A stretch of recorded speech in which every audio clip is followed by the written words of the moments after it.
You got to predict what team is going to win, okay? You got it? All right, perfect. I love you guys. Here we go. Let's release the puppies, everyone. Go for it. Who are you going for? Who's it going to be? Ooh, looks like Syracuse in the lead. Ooh, he snuck in there. Oh, Gary, focus up. Oh no, look. It looks like oh no, it's a tiebreaker. It's North Carolina. That's the winner right there, you guys.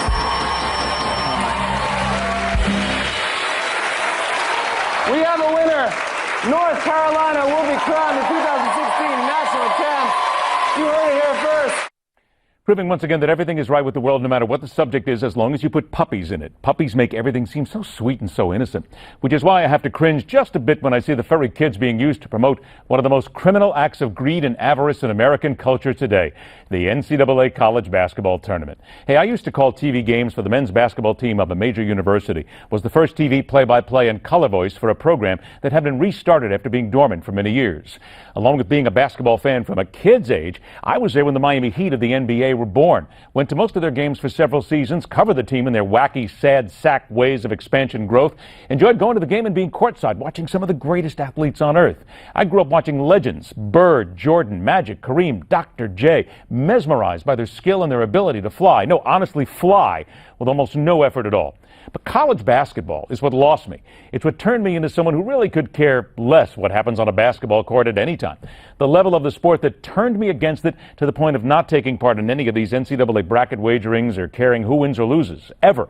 Because if there is any one team sport that is more rife with cheats, liars, con artists, conniving ass clowns, and so-called teachers of the game who cannot give one tinker's damn about what happens to young men who need a lot more than a sports education, it's college basketball. I didn't write any papers.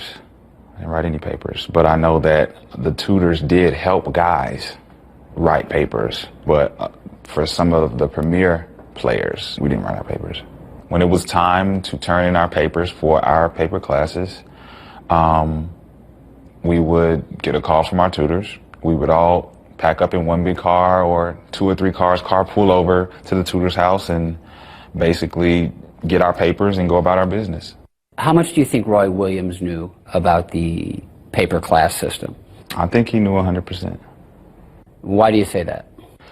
Because it's hard for anybody not to know about the fact that we're taking African American study courses and we don't have to go to class. On the conference call with the NCAA today, I was listening in on their conference chairman who was talking about the investigation and noted that these violations were considered to be the highest level with aggravated circumstances. They took this very seriously, and they said if the same problems had surfaced today, Coach Boeheim could have been facing a 1-year suspension for an entire season. But still, the penalties are severe. 9 games for Coach Jim Boeheim at the start of the conference season, so that'll likely be after the new year next year. He's never been suspended before.